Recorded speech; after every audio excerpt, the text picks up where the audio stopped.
Lecture 4. Electromagnetic Energy Sources and Interactions between EM Energy and Atmosphere. Sun and Earth as Energy Sources. 1. In remote sensing, the Sun and the Earth occupy positions of fundamental importance, in the sense that they are the main sources of electromagnetic energy, in particular for optical remote sensing. The Sun, emitting energy especially in the spectral interval that ranges from the visible to the middle infrared, plays the role of natural illuminant for all the sensors acquiring reflected energy. The ratio between the emittance of the Sun in the visible and in the thermal infrared is about 4 orders of magnitude, so that it is possible that, with respect to the visible, the Sun at the wavelengths of the thermal infrared is dark. Sun and Earth as energy sources. 2. The Earth emits radiations especially in the thermal infrared and, although in a very small amount, also in the microwave region, in any case nothing in the visible. The Sun can be imagined as a sphere of gas heated by nuclear reactions inside it. The apparent surface of the Sun is called photosphere and has a radius of about 0.7 by 106 kilometers. The path of the flux of electromagnetic radiation emitted by the Sun is also complicated by the large temperature variations that occur between the center and the surface and the relative opacity of certain regions of the solar atmosphere at different wavelengths. Sun and Earth as energy sources. 3. The temperature at the center of the Sun is estimated on the order of 15 million Kelvin. This falls to about 6,000 K for the photosphere and to 4,300 K just below the limit between the photosphere and the chromosphere. Due to these composition heterogeneities, the radiometric temperature of the Sun does not appear constant, resulting also in the function of the wavelength at which it is measured. Table below shows the possible temperature values of the photosphere based on observations made in different intervals of the electromagnetic spectrum, in any case considering the Sun always as a black body. Usually the Sun is considered a black body with a surface temperature between 5800 and 6000 K. Sun and Earth as energy sources. 4. In this slide, the mean temperature measured in Kelvin related to the different wavelength.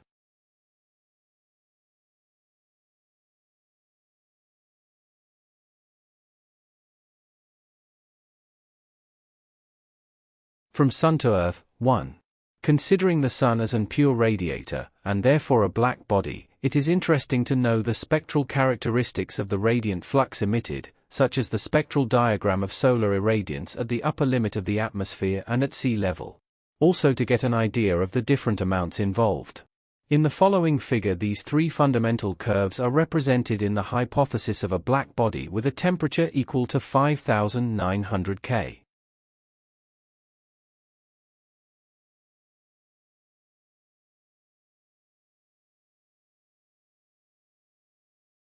From Sun to Earth. 3.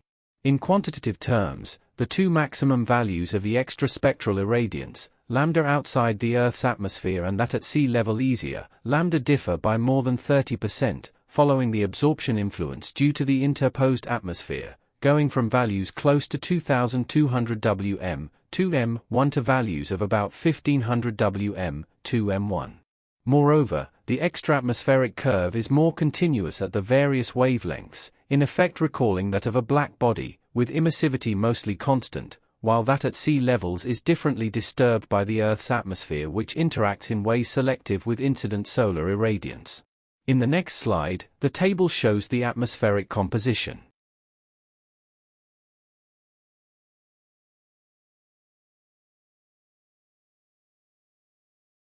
Stratification. 1. In general, air pressure and density decrease with altitude in the atmosphere. However, temperature has a more complicated profile with altitude, and may remain relatively constant or even increase with altitude in some regions. See the temperature section below. Because the general pattern of the temperature-altitude profile, or lapse rate, is constant and measurable by means of instrumented balloon soundings, the temperature behavior provides a useful metric to distinguish atmospheric layers. In this way, Earth's atmosphere can be divided, called atmospheric stratification, into 5 main layers. Excluding the exosphere, the atmosphere has 4 primary layers, which are the troposphere, stratosphere, mesosphere, and thermosphere. From highest to lowest, the 5 main layers are: exosphere, 700 to 10,000 kilometers, 440 to 6,200 miles. Thermosphere, 80 to 700 kilometers, 50 to 440 miles. Mesosphere, 50 to 80 kilometers, 31 to 50 miles. Stratosphere, 12 to 50 kilometers, 7 to 31 miles. Troposphere, 0 to 12 kilometers, 0 to 7 miles. In the next two slides, the main characteristics of the different atmospheric layers and the temperature inversions in passing through the different layers.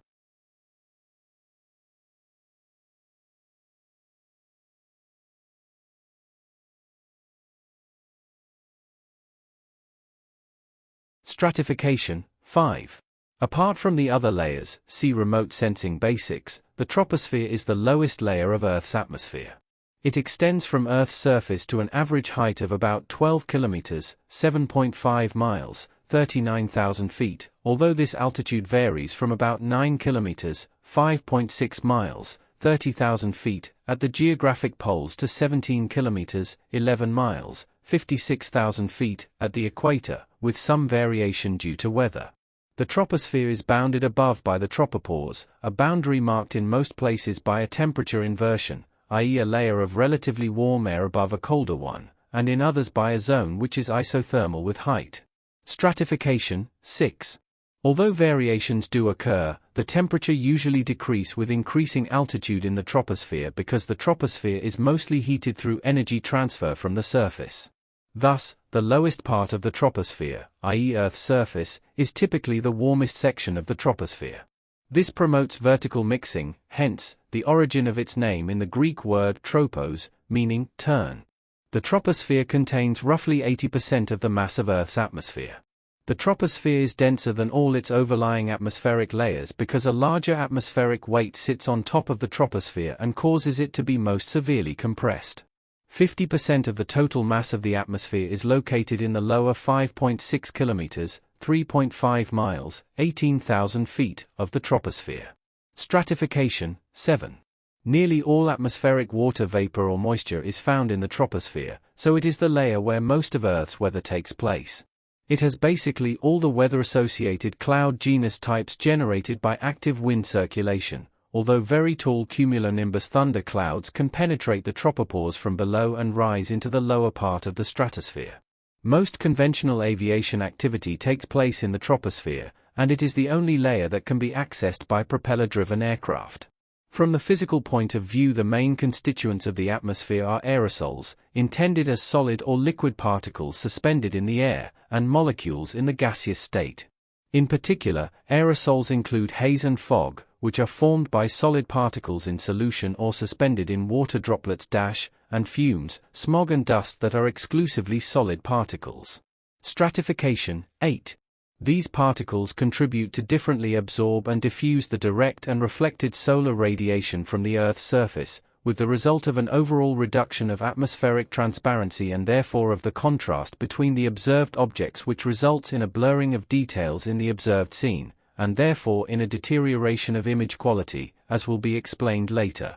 Furthermore, they act as a selective filter and render the atmosphere opaque in certain bands of the electromagnetic spectrum. Interspersed with these there are other areas, called atmospheric windows, which, on the contrary, are characterized by high transparency.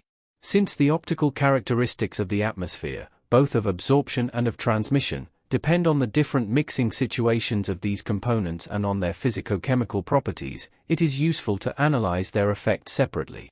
Aerosol, 1. By definition, the term atmospheric aerosol means the substance in the state of vapor or solid, suspended in the air, sometimes indicated with the generic term of particles. To estimate the effect of aerosols on the propagation of electromagnetic energy through the atmosphere, it is necessary to know and understand the physical and chemical properties of these compounds, which depend on their origin and on the formation process and therefore on the particular environment in which they occur. The main aerosol sources are the following. Aerosol, 2. Continental surfaces. Mechanical forces due to atmospheric agents erode the Earth's surface, causing the detachment of microscopic particles that remain for a variable time suspended in the air depending on their mass. The oceans. The formation mechanism is linked to the bursting of air bubbles on the sea surface. The explosion of a fine film of water on the upper wall of the bubble generates a set of droplets that, immediately after their evaporation, they release microscopic particles of sea salt. The particles formed by gases, chemically active gases, sulfates, nitrates, emitted by both natural sources, organic decay, forest fires, volcanic explosions, and anthropic, industrial, agricultural processes, etc., are transferred to the atmosphere for means of chemical reactions. Here, condensation nuclei for water vapor become possible, originating aggregates of varying sizes, from 10 to 3 m for groups of molecules, up to 1 mm for water drops. Aerosol. 3. Aerosols control the optical characteristics of the atmosphere according to the physical characteristics of the particles, shape, spatial distribution, size, and refractive index. They can be divided into 4 categories. Medium-sized solid aerosols, between 0.1 and 1 m. They have variable shapes, not necessarily spherical, and their refractive index can vary greatly. Water droplets constituting the haze with dimensions varying between 10 to 3 m and 1 mm, with a spherical shape and a defined refractive index. Water droplets that make up the average-sized clouds, between 1 and 10 m. Icy particles constituting the clouds with dimensions between 1 and 100 m, of irregular shape and defined refractive index. Aerosol. 4. From the point of view of atmospheric absorption, the aerosols play a much more important role than that of gases, except in very particular situations in which the latter are present in very high concentration. The absorption caused by aerosols is almost exclusively caused by the presence of elementary carbon, C. Since carbon is a strong conductor, its electrons can absorb any type of energy, in a non-selective manner, so there is a strong reduction in any wavelength. The slight decrease that occurs with increasing wavelength is in fact due to the influence of particle size. The order of magnitude of absorption possible is quite high. In a metropolitan situation with medium-strong pollution, it can be reached, for thicknesses of 1 km of air, up to a reduction of 70 to 80% of solar irradiance on arrival and on the whole spectrum. Atmospheric layers, intended as general surfaces, can interact with the energy emitted by the sun, reflecting, absorbing and transmitting electromagnetic energy striking over them. Transmission absorption. 1. Transmission of the lower atmospheric layer, troposphere, is ranging in the different wavelength and can be described as atmospheric windows, that are the optical portion of the electromagnetic spectrum that passes through the atmosphere all the way to the ground. Transmission absorption. 2. Most EM wavelengths are blocked by the atmosphere, so this is like a window that lets through only a narrow selection of what is out there, though the sun is particularly active in the past wavelengths. It is called optical, because the wavelengths we can see are all in this range. The window runs from around 300 nanometers, ultraviolet B, at the short end up into the range the eye can use, roughly 400 to 700 nanometers, and continues up through the visual infrared to around 1100 nanometers, which is in the near-infrared range. There are also infrared and radio windows that transmit some infrared and radio waves. The radio window runs from about 1 centimeter to about 11 meter waves. Transmission absorption. 4. The identified high transmissive spectral regions, already presented previously, are called atmospheric windows, indicating their good predisposition for operational remote sensing. Referring to the optical spectrum, it is possible to identify 7 atmospheric windows, following table. In the first 3 windows of the visible and near-infrared instruments are used for the study of interactions mainly due to reflection phenomena. In the 2 subsequent windows of the middle infrared contemplate both reflection and emission phenomena that are here of comparable intensity, and finally, the last 2 windows in the thermal infrared are linked exclusively to emitted energy. Reflection. 1.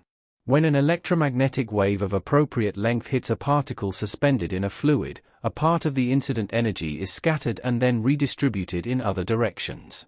All bodies in nature, whether they are the size of an electron or a planet, scatter the radiation that invests them, so that a first observation is that the mechanism of reflection, if considered at the microscopic level, can be described as the result of a process of reflection that is activated in a preferential direction. The basic problem of scattering, among the most complex in the field of interactions, is the knowledge of the probability of redistribution of radiant flux in space, on the basis of mechanisms that can be single, i.e. involving a single particle, or multiples, through a series of chain interactions involving multiple particles, in a conservative pathway, whereby the fraction of absorbed energy is minimal and one part still rejoins or continues its transmission according to the original propagation direction.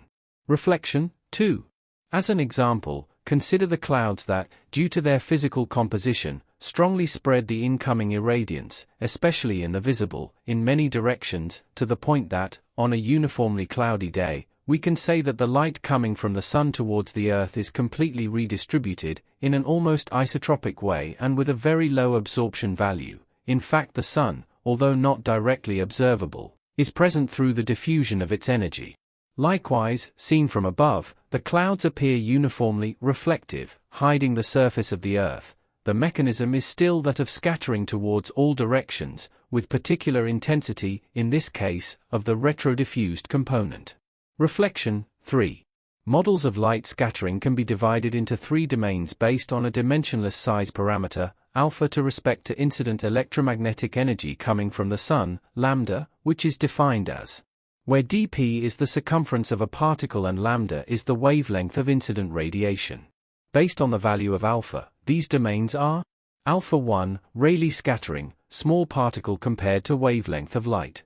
Alpha almost equal to 1, Mie scattering, particle about the same size as wavelength of light, valid only for spheres. Alpha 1, non-selective scattering, particle much larger than wavelength of light. In the following slide, a table showing the different scattering modes. Reflection 5. Rayleigh scattering, named after the 19th-century British physicist Lord Rayleigh, is the predominantly elastic scattering of light or other electromagnetic radiation by particles much smaller than the wavelength of the radiation. It is also called selective scattering, being the selection active through the wavelength. Reflection 6. The strong wavelength dependence of the scattering, lambda 4, means that shorter, blue, wavelengths are scattered more strongly than longer, red, wavelengths. This results in the indirect blue light coming from all regions of the sky.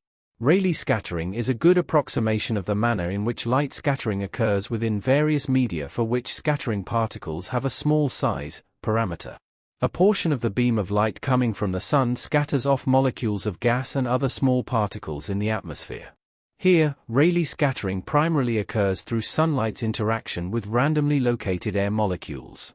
It is this scattered light that gives the surrounding sky its brightness and its color. As previously stated, Rayleigh scattering is inversely proportional to the fourth power of wavelength, so that shorter wavelength violet and blue light will scatter more than longer ones. Reflection 7. Mie scattering occurs when the diameters of atmospheric particulates are similar to the wavelengths of the scattered light, while non-selective one occurs when particles are much bigger. Dust, pollen, smoke and microscopic water droplets that form clouds are common causes of Mie and non-selective scattering. Both scattering effects occur mostly in the lower portions of the atmosphere, where larger particles are more abundant, and dominates in cloudy conditions. Being both non-dependent from wavelength, in the visible part of the electromagnetic spectra, the result is the equal reflection of the visible sub-bands, red, green and blue, having a gray tone as result.